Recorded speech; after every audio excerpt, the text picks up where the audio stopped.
got a game plan for the offseason and another baseball card to draw. Let's have some fun.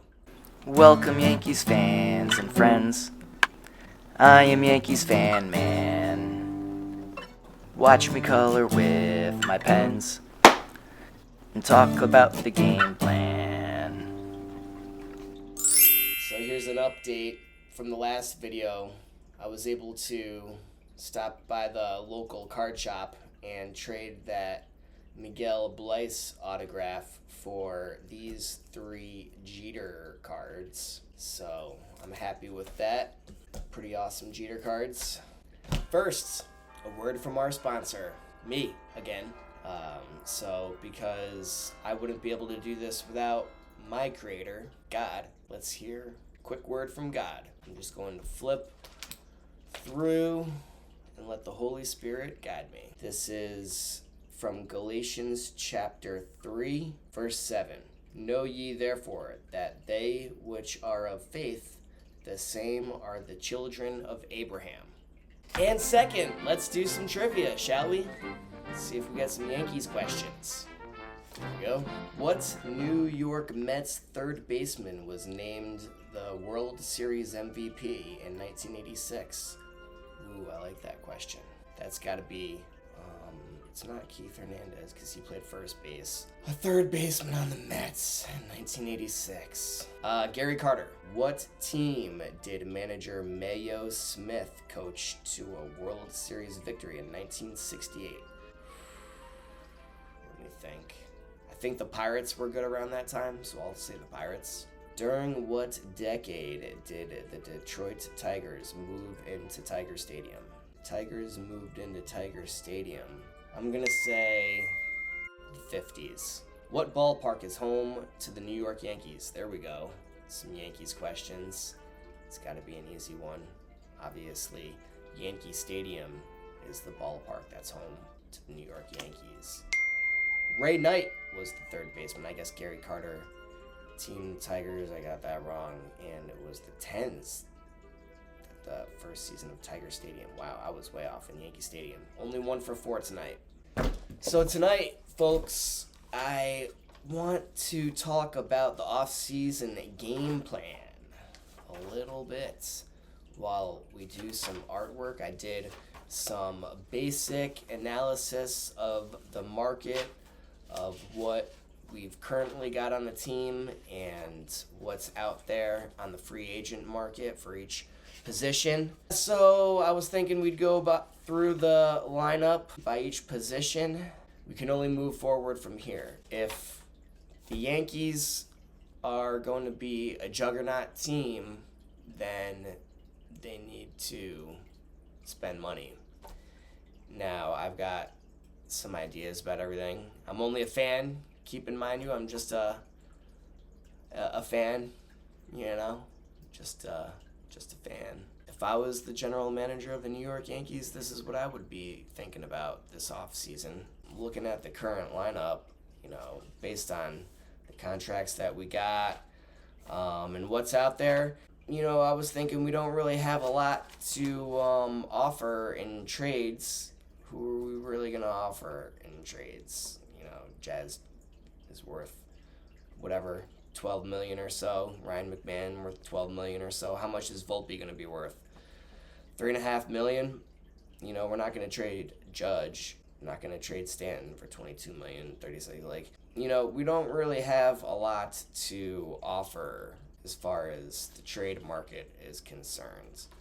I went through the current lineup, gave our current roster grades. You know, it's not looking good. If you're going to win the World Series, you want everyone in your roster to have a grade of an A. You want everyone to be all-stars. And the other thing is, how do you have a lineup paying a couple guys $1 million a year in the lineup, and then you got another guy in the lineup getting $40 million a year, and another guy in the lineup $22 million a year, and then another guy in the lineup $12 million, and then another guy $1 million. You know, if we're going to be a juggernaut team, maybe all these guys should be, you know, the best in the league. With that being said, you know, the Yankees, they had a $300 million payroll last year. They made $700 million in revenue. Let's just go through the lineup a little bit. At catcher, what we've currently got is Austin Wells. Now, I gave Austin Wells a grade of a B, and he's worth $1 million. When you look at the free agent market out there, you've got, I think JT Real Muto is the top catcher on the market. He's worth a lot of money. I think William Contreres or whoever from Milwaukee would be a really great fit. I've heard other people say this before, and I agree. I mean, when you look at the stats, William is 27 years old. Wells is 26 years old. William, he's much more established of a player in the league. You know, if you can get that guy for $7-8 million, you know, at catcher, I think that would be, you know, and take him away from another good team in Milwaukee, then I think that would be an easy choice to make, you know, unless you want to spend another like $10 million in the lineup for an older catcher, which, you know, those millions of dollars add up as we go through the roster. So let's continue at first base. We've currently got Ben Rice, who's awesome. I gave Ben Rice a grade of a B for Ben. Could we rely on him full-time next year? Well, when you look at the free agent market, guess who also is on the market? Pete Alonso, another New York guy. I think that that would be epic to scoop up Pete Alonso for first base next year for whatever, $27-30 million. I think he's one of the top first basemen on the free market. You know, that would be epic to bring Pete Alonso on the team. Moving on to second base, the top free agents on the market, you got Gleyber Torres for $15 million. He's 28 years old. And Louis Arai, he's 28 years old also for $14 million. Really great shortstops and pretty established, you know. But when you look at the numbers compared to Jazz, who's he's 27 years old. I think he's going to get about $11.7 million next year in arbitration. I think that it's worth it to just keep Jazz. When you look at the numbers, compare the three players and the cost for who you got, you could save a few $1 million, you know, if you want to keep Jazz. We already tried it with Gleyber. It didn't work out. Moving on to shortstop, you know, currently we've got Volpe. He's 24 years old, worth about $3.5 million. I gave him a grade of a C+. Maybe you'd give him a lower grade than that, but I thought C+ was pretty fair overall. Tough season for Volpe. But you look at the top two shortstops on the free agent market, you've got Trevor Story and Bo Bichette. Trevor Story, 32 years old, about worth $23 million, and Bo Bichette, 27 years old, worth about $11.2 million. Bo would be pretty economical, and I'd rather have Bo Bichette over Volpe. Trevor Story, you know, that would be epic to get him. He's obviously the better player of all three of those choices. And when you look at the stats and the numbers, you know, it might be worth it to spend $23 million for the best shortstop on the market right now. And that would be pretty awesome if the Yankees wanted to really flex their financial power and go for Trevor Story. Moving on to third base, currently we've got Ryan McMahon. He's 30 years old, worth about $11.6 million. You know, I'd be happy to keep Ryan McMahon, but when you look at Bregman on the market, you know, and then there's also Ranger Suarez. He's 34 years old, worth about $9.5 million. And this other guy from Moncada, I don't really know much about him. He's 30 years old, worth about $14 million. You know, I'd still rather have McMahon over Suarez and McMahon over Moncada based on the value and the ages of the players. But if you compare McMahon versus Bregman is the better player. And this is another one of those situations where it might be worth it to spend the $40 million to get Bregman. And also, you know, if you get Trevor Story and Bregman, then you're keeping them away from our divisional rivals also. Moving on to the outfield. Center field is the biggest gap in the lineup right now. And the best outfielder on the free agent market, I mean, you got to plan for the worst case scenario that Belly's going to opt out.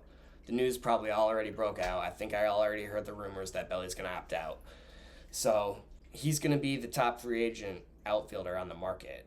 And the Yankees, this to me is the number one priority. You got to bring Belly back. I mean, this guy is like Yankee legacy. His dad was on the team. You know, that's the kind of culture you want to bring back in the clubhouse. His dad won the World Series with the team. You know, that's the kind of player you need on the team. Bellinger is a baller. We've all saw it this year. You have to bring Bellinger back. You have to spend that at least $30 million to bring it back. You got to make that deal. You got to bring Bellinger back. That guy is a baller. Number one priority. He's going to fill the biggest gap. That guy plays everywhere in the fields, and we need him to be our center fielder for next year. And then the other big left fielder on the market is Schwarber, and that would be epic to bring in Schwarber next year for $20 million at 32 years old. You know, we've got Dominguez in left field right now, and he's great. You know, and I wouldn't be opposed to keeping him out there in left field for next year. But you know, if you want to be the juggernaut again on the major league playing field, then, you know, you look at the free agent market and you want the best left fielder that's out there on the market right now, then that's Kyle Schwarber. And, you know, he's worth $20 million right now. So, you know, that would round out the outfield pretty solid. You know, you don't want to miss out on another outfielder. Now, as far as starting pitching is concerned, you can never have enough pitching, but currently, we've got Garrett Cole, Max Fried, Carlos Rodon, and Cam Schlittler, which seems to be pretty solid right now. Now, the top free agent pitcher on the market right now, Jordan Montgomery, $25 million. We should bring back Jordan Montgomery for $25 million, get the top starting pitcher on the market right there. And then also I saw Clayton Kershaw, worth about $8 million or so a year.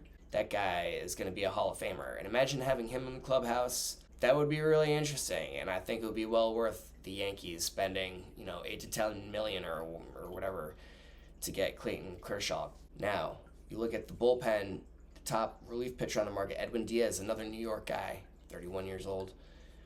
I think it would be well worth it, you know, to scoop up Edwin Diaz to round out the bullpen, you know, to take him from the Mets. He's a New York guy. You bring him in with Pete Alonso, these New York guys. That would be great. So you're looking at $100 million for the infield, $50 million for the outfield, $35 million for starting pitching, $20 million for the bullpen, an estimated $205 million to spend. Out of this, all of this, I think the priorities would be Cody Bellinger and Pete Alonso, if you ask me. Bregman or Story would be the third priority. If you can get them both, that would be even better. And then, you know, you can't have enough pitching, so that's why I suggested to just get Jordan Montgomery and Edwin Diaz also. Just, you know, you got to spend. You got to do this now.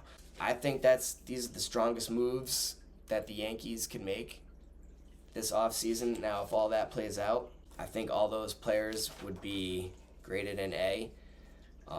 That would look like a lineup something like this. You'd have William Contreres catching, Pete Alonso first base, Jazz Chisholm second base, shortstop Trevor Story, third base Alex Bregman, right field Aaron Judge, center field Cody Bellinger, left field Kyle Schwarber, DH Stanton, Cole, Fried, Rodon, Schlittler, Montgomery, Edwin Diaz. That's a solid lineup that I think could win the World Series. Those are the strongest moves you can make. I think that would be, you know, an interesting combination of people returning and people coming in. It would be about $165 million of payroll people coming in to the team, $194 million in payroll for the returning players. That's $360 million for the year total, compared to the $300 million they spent last year. You know, spend another $60 million more. They made. I mean, I understand $60 million, you know, is a lot of money, but I'm just a fan again, like I said. You know, if you want to be a juggernaut in the Major League Baseball, you want all your players to be A-plus players. They're going to have to spend some money to get, A-plus players. And these are the best A-plus players at every position on the market right now. And if you want the best team, the best players, it makes sense that you probably have to spend about $360 million for your lineup. And then, that would be really a strong lineup. And then you'd have these other guys to fill in the gaps, like Volpe and Lombard Jr. is still a big prospect, and Spencer Jones is still a big prospect, and Dominguez and Ben Rice. You'd still have Wells and these other guys too on the bench that, they made it to, the ALDS this year. And those guys, imagine having this lineup is what I'm saying. That is what the Yankees should do this offseason, if you ask me. Thanks for listening. Comment below what you think about that plan. So yeah, I could be totally wrong about that whole idea. Just being juggernauts and getting all those free agents. But anyway, tonight we're going to be working on Giancarlo Stanton. Big G. This guy you got to keep on the team. He's going to be a Hall of Famer if you ask me. He's so hungry for 500 home runs.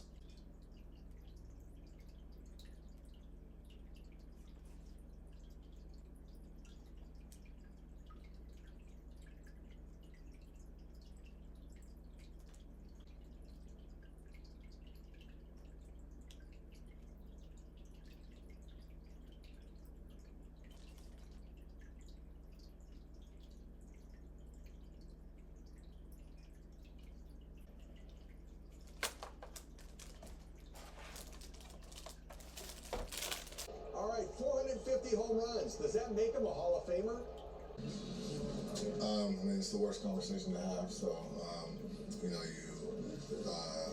do whatever possible not to be here in this moment. But yeah, obviously the frustration adds each year and each time. We got to come up and do this. So, yeah.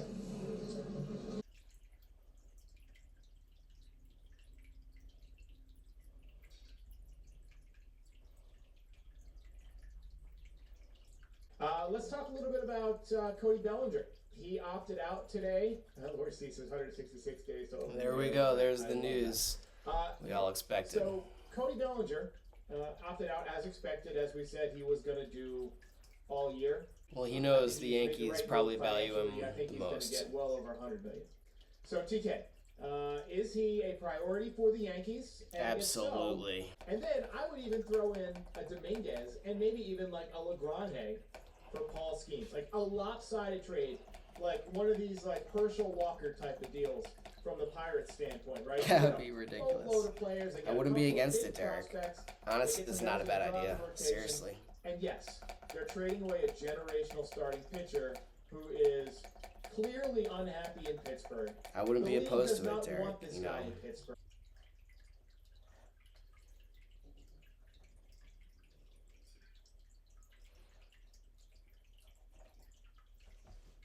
Big G. Something like that. Who's on top of my trade wish list? Kyle Raleigh and Julio Rodriguez from the Mariners. Kyle Raleigh, J-Rod, two huge needs for the Yankees. Raleigh's contract is till 2030. J-Rod's till 2034. $17.5 million. I mean, I don't think we have enough to get it done, but if we did, I would give up everybody, like Derek said, everybody but Schlittler to get those two guys. Is I had us trading Anthony Volpe, Austin Wells, Spencer Jones, Luis Gil, and Roderick Arias to the Angels for Zach Neto, Logan O'Hoppe, and Ben Joyce. No Zach chance. Neto. Don't smoke crack. No chance. No chance. No chance. Zero chance. No chance you Don't or smoke. no chance No chance they would. Who wants Roderick Arias? The dude stunk in the minor league. I mean, Derek, keeping it real. Neto was a 5-WAR player. Let's talk about Tucker. I mean, we got a lot of people talking about Kyle Tucker in the chat. Is it worth it? I mean, No. I think Get Bellinger's Cody probably instead. a better all-around Absolutely. player, but Tucker is younger. Shout out to Derek at Pinstripe Territory. Go like and subscribe. The only people that I consider bringing back is Cody Bellinger, right? And even him, at a certain point, even Cody Bellinger, at a certain price, becomes not worth it, right? Yeah. And I That's love true. the guy. I think he was great with us. But still, he is it's number not one even priority, worth it. Cody Bellinger. The thing that bothers me, I don't think they're smart enough to do what needs to be done, to change what needs to be changed to make this team better. I think they're like so He's got a good point. they're so stuck. in This guy whatever knows what he's they talking believe about. is- They really are crazy, these people. They think they have a process, and You then the should go process- subscribe to is not Jason good. Custodio They with like 25 trust the people process. watching. And I'm like, bro, how long is this process? You know, take? it's been the freaking small-time 16 YouTubers years, that 10 know what they're years. talking It should be about. that boom. When's the process? Why are you so stubborn to make a freaking move when the season's on the line? And they did this shit last year too, and they kept running Verdugo out there. Yeah, I think all the Why? Yankees fans are on the Why? same I don't page at this understand why. point. It's not working out. It's Why? not working out. You don't have time to play with this, especially in the postseason. It's not Why? working. You're not performing. You gotta sit down. Right. Somebody else was gonna give us something. We didn't get anything from Trent Grisham. We didn't get Right. anything from Volpe. Right. You know, so those are two holes right there. Why the one guy who showed up game 4 with a home run, Brian McMahon, hit a home run versus a lefty too, might I add. Versus a lefty, he hits a home run, and guess who's the first person they take out the game? Yeah. Brian McMahon. Giancarlo Stanton, 2-time Silver Slugger, Home Run Derby champ, League MVP, 5-time All-Star. Comment which player's card you'd like to see me draw next. Comment what you think about the Yankees off-season game plan. Comment anything. Like and subscribe. Thanks for watching. Go Yanks, and God bless.